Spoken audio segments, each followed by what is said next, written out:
The Great Hall of the Galactic Council buzzed with conversation as hundreds of alien representatives took their seats. The massive chamber could hold beings from across the galaxy, with special areas for those who breathed different gases or needed unique environments. Today felt like any other routine meeting to most of the delegates. Ambassador Hyunwoo walked slowly to the center speaking platform, his blue-scaled skin reflecting the chamber's soft lights. In his hands, he carried a datapad filled with reports that had taken him months to gather. His heart beat faster as he prepared to address the most powerful beings in the galaxy. Honored members of the council, Hyunwoo began, his voice amplified throughout the vast space. I come before you today with urgent news about a world in the outer rim, the planet called Earth in the Sol system. A few delegates looked up from their conversations, but most continued talking among themselves. Earth was just another primitive world among millions scattered across the galaxy. This species called humans, Hyunwoo continued. They are dangerous, not because they are strong now, but because they learned too fast. In just 100 of their years, they went from riding animals to splitting atoms. They have something we have never seen before. Elder Taemin of the ancient hegemony, a being whose race had ruled star systems for thousands of years, began to laugh. His deep rumbling laughter filled the chamber through his translation device. Young Hyunwoo, you worry too much. These humans are babies playing with fire. They cannot even leave their own star system properly. More laughter rippled through the assembly. Representative So Young of the Wealthy Trade Consortium stood up, her crystal body sparkling with amusement. I have seen their ships, Hyunwoo. They use chemical rockets. They burn dead plants for energy on their world. My people mastered faster-than-light travel when these humans were still living in caves. Hyunwoo felt his hope sinking but pressed. Please listen to me. I have studied their history. They never give up. Ever. When faced with impossible odds, they become more dangerous, not less. They have a saying, they would rather die than surrender. Fleet Commander Jae-ho rose from his seat. He was massive, even by galactic standards, his species having conquered 17 different star systems through pure military might. Spirit is good, little human lover, but spirit does not stop our plasma cannons. I could destroy their whole world with one ship. The chamber erupted in agreement. Delegate after delegate stood to mock Hyunwoo's warnings. They spoke of their great fleets, their powerful weapons, their advanced technology that was thousands of years ahead of anything humans possessed. They do not even have proper shields, Wyke, laughed Commander Jae-ho. Their fastest ships would take years to reach their nearest star. We could be there and back before they even knew we had left. Hyunwoo tried once more. But they adapt so quickly. Look at their wars. Each time they fight, they create new weapons, new strategies. They learn from every battle, and their population works together when threatened. All of them. Enough! Elder Taemin's voice boomed across the chamber. We have heard your fears, young one. But facts are facts.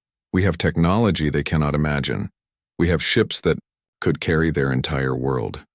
We have weapons that could turn their star cold. What could they possibly do to civilizations that have ruled the galaxy since before their sun was born? The vote was called quickly. The question was simple. Should Earth be conquered and its resources taken for the good of the galaxy? The humans could be moved to reservation worlds where they would be safe and cared for, while their planet's materials helped fuel galactic civilization. Hyunwoo watched in horror as delegate after delegate voted yes. The hegemony voted yes. The Trade Consortium voted yes. The Military Alliance voted yes. Even the normally peaceful Science Union voted yes, saying that studying primitive humans might provide interesting research opportunities. When the final count came in, it was 847 votes to conquer Earth. Only one vote against conquest. Hyunwoo had stood alone. It is decided then, announced Elder Taemin. Fleet Commander Jae-ho, you will take a proper force to this Earth and bring it into the galactic community. Try not to damage too much of the planet. Their water looks very pure. Commander Jae-ho stood and bowed. I am honored, Elder. I will take 500 ships. No, that seems like too many for such a small threat. But better to be safe. These humans will surrender the moment they see our power. As the council session ended, Hyunwoo remained in his seat while other delegates filed out. chatting excitedly about the new resources Earth would provide. Some were already making plans to set up mining operations on the human world.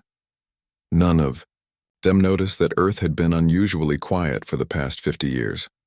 Their radio signals had dropped to almost nothing, their space activities had nearly stopped, and their military communications had gone completely silent. The galaxy's greatest powers had just made a decision that would change everything, but they were too confident in their superiority to wonder why the humans had become so quiet, or what they might have been doing in all that silence. The massive alien fleet dropped out of hyperspace at the edge of Earth's solar system like a storm cloud blocking out the stars. 500 warships, each one the size of a small moon, arranged themselves in perfect attack formation. Fleet Commander J-Ho stood on the bridge of his flagship, the World Breaker, watching the primitive solar system spread out before him on the main screen. "This will be easier than I thought," J-Ho muttered to himself. The yellow star looked weak compared to the binary giants his fleet usually patrolled. The planets were small and mostly empty. Only the third planet from the sun showed signs of life, a blue and green world that would soon bow before galactic might. Navigation Officer. Minho looked up from his control panel. "Sir, our sensors are picking up some activity around the target planet. It looks like they have about 200 ships in space near their world. Very basic construction, chemical propulsion systems mostly." J-Ho's 4 eyes gleamed with satisfaction. 200 primitive ships against his 500 advanced warships. The humans would surrender immediately once they understood how hopeless their situation was. "Open a communication channel to the planet," J-Ho ordered. "Let us get this over with quickly." The powerful transmitter on the Worldbreaker sent a message toward Earth using standard galactic frequencies. The message was the same one that had been sent to thousands of worlds over the centuries. "Primitive people of Earth, you must surrender now to the Galactic Council. Fighting us is impossible. You have 24 of your hours to give up completely."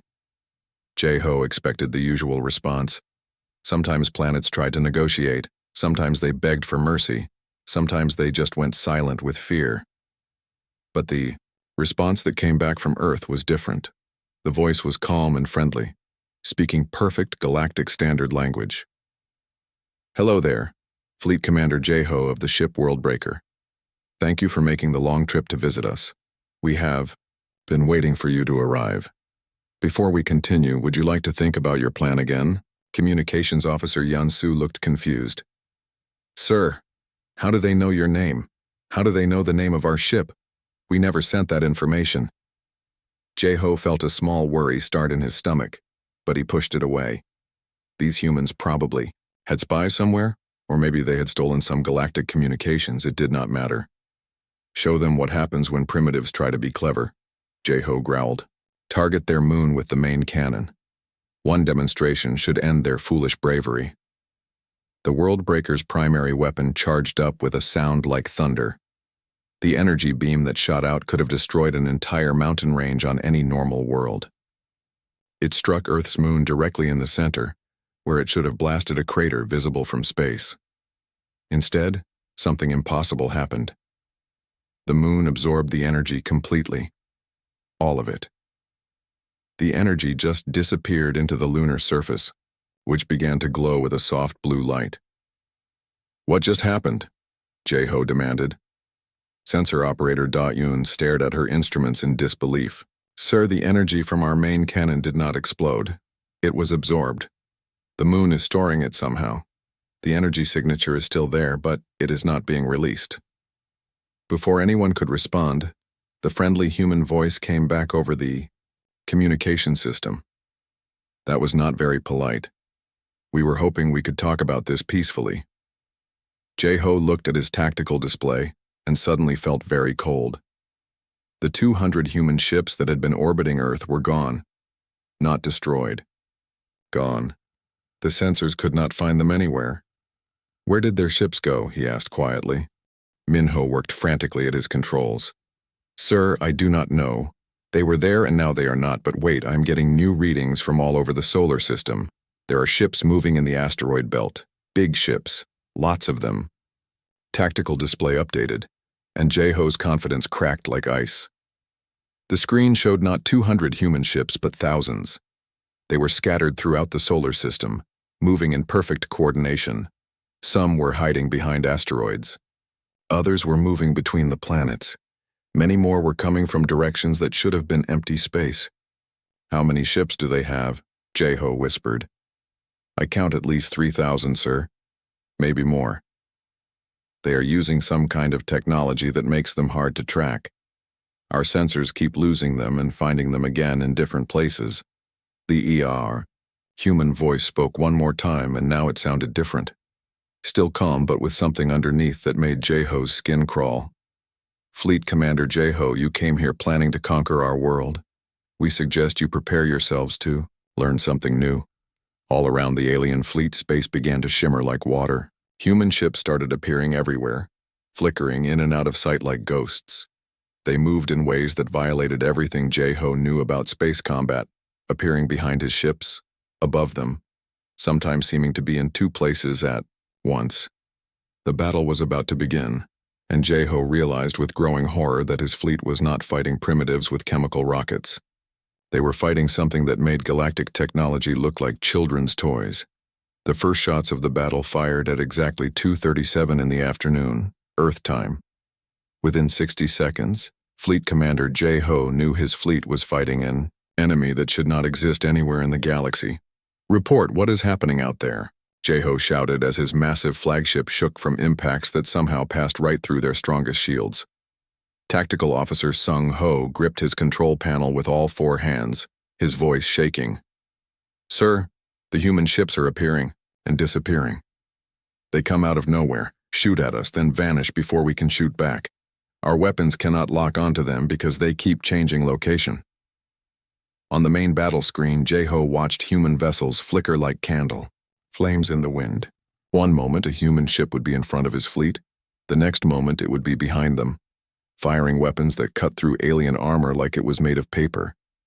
The humans were not just moving fast, they were moving through space in ways that broke every law of physics the galaxy knew. "This is impossible," Jae-ho muttered. "They are primitives. They should not have technology like this." Communications Officer Yeon-soo looked up from her station, her face pale with shock. "Sir, we are hearing the human ships talking to each other on their communication channels. They are speaking in our languages. Perfect Vorthani military code, ancient hegemony battle language. They know our secret tactical words." The terrible truth hit Jae-ho like a physical blow. The humans were not just using advanced technology, they were using his own tactics against him. Every formation his fleet made, every strategy they tried, the humans already knew how to counter it. It was like fighting an enemy who could read his mind. Captain Yoon-ji of the destroyer Star Piercer appeared on the emergency communication screen. Her ship was badly damaged, with hull breaches on 3 decks. "Commander, they are not just fighting us. They are teaching us. Every attack shows us weaknesses in our ships and formations that we never knew existed." As if to prove her point, a group of human ships appeared directly behind the massive hegemony dreadnought Infinite Reach. But instead of destroying the ship completely, they carefully disabled its weapons one by one. They left the crew alive but helpless, floating in space like a lesson in superior tactics. "They could have killed everyone on that ship," whispered sensor operator Daun, watching the tactical display with wide eyes. "In every fight they choose not to kill when they could easily destroy us all." The human fleet commander's voice filled the bridge of the world breaker. The voice belonged to someone who clearly knew military protocol and spoke with the confidence of a seasoned warrior. "Fleet Commander Jae-ho, this is Admiral Dong-hyun of the Earth Defense Force. Your crews are fighting bravely, but they are fighting yesterday's war. We have been watching your people for over 100 years. We know how you fight, how you think, how you conquer worlds. We have been getting ready for this day." Jae-ho's mandibles clicked together in desperate anger. "Impossible. We have been listening to your planet's communications for decades. You showed us nothing but primitive radio signals and basic television broadcasts. You are supposed to be barely able to leave your own atmosphere." Admiral Dong-hyun's response carried the sound of gentle laughter. "Yes, we have been very careful about what we let you see. Did you really think a species that went from horse-drawn carts to atomic weapons in less than 100 years would suddenly slow down just because you were watching? The horrible truth crashed down on Jeho like a collapsing building. Every human radio signal, every television broadcast, every seemingly innocent communication that had been sent into space for decades had been carefully planned. The humans had not been trying to contact other civilizations. They had been studying the civilizations that were already listening. "You have been spying on us," Jeho said, his voice barely a whisper. "We prefer to call it learning, Admiral," Donghyun replied. "Every species in your attacking fleet has been broadcasting their military communications, their cultural exchanges, their technical specifications into space for centuries. You assumed we were too primitive to understand what we were hearing. That assumption was your first mistake." Around the solar system, the battle continued with the same terrifying pattern. Human ships appeared where they should not be able to appear, used tactics that improved on alien strategies, and demonstrated restraint that was somehow more frightening than total destruction would have been. Jeho watched his fleet being systematically disabled by an enemy that knew everything about galactic military doctrine and had spent a century improving on it. The humans had not been hiding from galactic civilization. They had been studying it like scientists studying insects, learning every weakness, every flaw, every predictable pattern. "How long have you been ready for this?" Jeho asked over the communication channel. Admiral Donghyun's answer chilled him to his core. "Fleet Commander, we have been ready for this conversation since the day we first heard your people's radio signals. The only question was whether you would come in peace or in war. You chose war. Now you get to learn what we learned while you thought we were not paying attention." The retreat from Earth's solar system became a disaster within 3 hours. Fleet Commander Jeho's once mighty armada scattered across multiple star systems, like frightened animals, but the human ships followed them everywhere they went. What made it worse was that humans were not just chasing the fleeing alien fleet. They were appearing at worlds across the entire galaxy at the same time. On the bridge of his damaged flagship, Jeho watched reports flood in from every corner of galactic space. His hands shook as he read message after message of human ships, appearing at heavily defended worlds that should have been impossible to reach so quickly. "Sir," Communications Officer Yeonsu reported, her voice barely steady, "we are getting emergency calls from Hegemony Prime. Human ships have appeared in their home system. All their orbital defense stations are offline. The humans disabled them in less than 1 hour. Captain Yoonji's battered destroyer managed to send a transmission from 3 systems away. Commander, the humans are not attacking civilian populations anywhere. They are targeting only military bases and government centers with precision that should not be possible. It is like they have complete maps of every defensive system in the galaxy." The main communication screen activated, showing Admiral Donghyun's calm face. Behind him, the bridge of his ship displayed technology that made even the most advanced alien systems look like ancient relics. "Fleet Commander Jeho, by now you understand that your retreat was expected. We are currently visiting 47 different worlds across the galaxy." "This cannot be real," Jeho said, his voice cracking. "No species can coordinate attacks across such huge distances at the same time. Even our fastest hyperspace communications have limits." "You are thinking with your technology," Admiral Donghyun replied simply. "We learned from different teachers." Across the galaxy, the sky above major worlds turned black as enormous human vessels moved to eclipse local suns. But instead of the expected bombardment that would destroy entire planets, each world received the same message broadcast in their own native languages. "You came to our home without invitation. We are simply returning your visit. This is a demonstration of what we can do, not what we will do." On the Galactic Council station, Emergency Session Leader Soo-jin stared at the tactical displays with growing horror. Half of the galaxy's military forces had been neutralized in less than 6 hours. Not destroyed, which would have been terrible enough, but neutralized. The humans were systematically proving they could reach anywhere, disable anything, and do it all without unnecessary killing. "What do they want from us?" she whispered to her aide Young-soo. The answer came simultaneously from every human ship in the galaxy, a message that reached every inhabited world.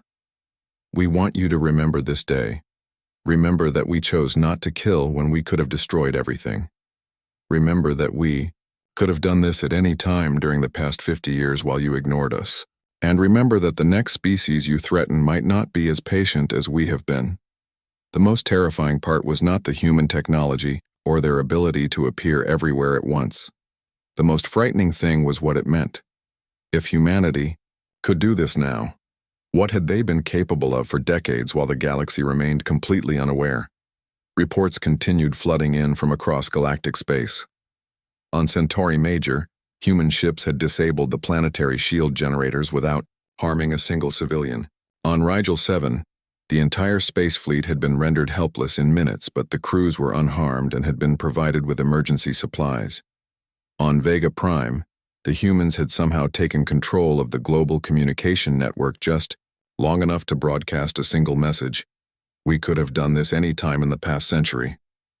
Fleet Commander Jeho received a priority message from the Galactic Council. When he opened it, Elder Taman's face appeared on screen, but the ancient being who had laughed at warnings about Earth now looked like he had aged 1,000 years. In a single day.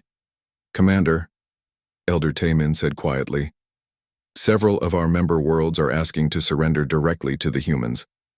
Our own populations are demanding to know why we attacked a species that was clearly superior to us in every way. The Council needs you to establish contact with this Admiral Dong-hyun immediately. Jeho looked at his tactical display one more time. His fleet of 500 ships had been reduced to less than 50 operational vessels. The humans had done this while fighting across dozens of star systems simultaneously. They had demonstrated the ability to disable galactic civilization whenever they chose, but had shown remarkable restraint in actually doing it. Admiral Dong-hyun, Jeho said, over the open communication channel, the Galactic Council wishes to discuss terms. The human admiral's response was immediate. Fleet Commander, we never wanted terms. We just wanted to make sure the galaxy understood that Earth is not a target for conquest. Consider the lesson delivered. As human ships began withdrawing from worlds across the galaxy, one thing became clear to every species watching. The balance of power had just changed forever, and the quiet little world in the Sol system was no longer primitive. 6 months after the day the galaxy learned to fear the quiet planet called Earth, everything had changed. The Galactic Council still met in their great crystal halls, still made decisions about trade and law, still governed thousands of worlds. But now there was always a human sitting quietly in the corner, saying very little but listening to everything. Ambassador Hyun-woo, the only being who had voted against attacking Earth, found himself in a position he never expected. He was now the main contact between humanity and the rest of the galaxy. Today he sat across from Admiral Dong-hyun in a simple meeting room aboard a human ship called Harmony, discussing trade agreements as if the recent demonstration of overwhelming power had never happened. Your people are very forgiving, Hyun-woo said, looking over documents about cultural exchange programs. Most species would use such an advantage to conquer others. Admiral Dong-hyun smiled in a way that was both warm and somehow unsettling. Conquest was never what we wanted, Ambassador. We just wanted to make sure our children could grow up without fear. The galaxy needed to understand that Earth is not a target. We are neighbors, not victims. And your technology? Hyun-woo asked carefully. Your ships that can appear anywhere? Your weapons that go through our shields? Your ability to be in many places at once? We have always been good at learning from teachers, the Admiral replied calmly. The galaxy has been broadcasting lessons for over a century. We simply paid attention and learned well. The meaning behind those words was clear and terrifying. Humanity's radio telescopes had not just been listening to space. They had been studying, analyzing, and preparing for the day when the galaxy would inevitably notice the small blue world, orbiting a yellow star. Cultural Attaché Jin Woo looked up from his notes at the table. Admiral, there is something the Council needs to know. Our deep space monitoring stations have detected human vessels heading toward the outer edge of the galaxy, beyond the areas we have explored. Admiral Dong-hyun nodded as if this was completely normal. We have learned everything we can from current galactic civilization. Now we are curious about what else might be out there. The galaxy is a very large place, and we have always loved to explore new frontiers. Hyunwoo felt his blood turn cold as he understood what this meant. If there were other civilizations beyond the known galaxy, other species like humanity that had been quietly watching and learning, the current balance of power was about to become much more complicated. Are you looking for allies? Hyunwoo asked quietly. We are looking for equals, Admiral Dong-hyun replied. The current galactic civilization is impressive, but it has become comfortable, stagnant. You have the same technology you had 1,000 years ago, just bigger versions of it. We prefer to keep growing. The conversation was interrupted by an urgent message from the Galactic Council station. Emergency Session Leader Soo-jin appeared on the communication screen, her expression worried. Ambassador Hyunwoo, we need to speak with Admiral Dong-hyun immediately. We have detected massive energy signatures at the galactic rim. Something is responding to the human exploration ships. Admiral Dong-hyun leaned forward with interest rather than concern. Responding how? We are not sure, Soo-jin admitted. The signals are unlike anything in our databases, but they appear to be welcoming. A slow smile spread across the Admiral's face. How interesting. It seems we are not the only ones who have been waiting for the right moment to make contact. Hyunwoo realized that the galaxy's problems were just beginning. Humanity had spent a century learning about galactic civilization while pretending to be primitive. If there were other species out there doing the same thing, how many civilizations had been watching and waiting while the galaxy believed itself to be the most advanced form of life? Later that day, alone in his quarters, Hyunwoo composed his final report to the Galactic Council. He knew these words would be studied by historians and military strategists for generations to come. We laughed at the warnings about Earth. We dismissed them as primitive and harmless. We failed to understand that humanity's greatest strength was never their weapons or their ships. It was their patience. They waited, watched, and learned until they were ready to reveal themselves.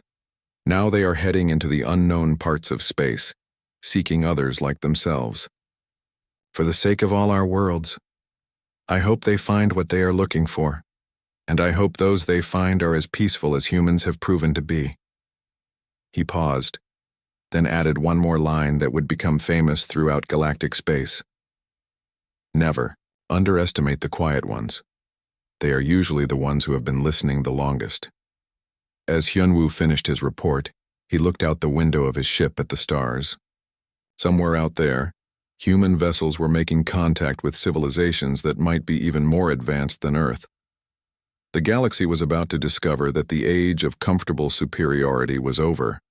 The quiet watchers were revealing themselves, and everything was going to change again.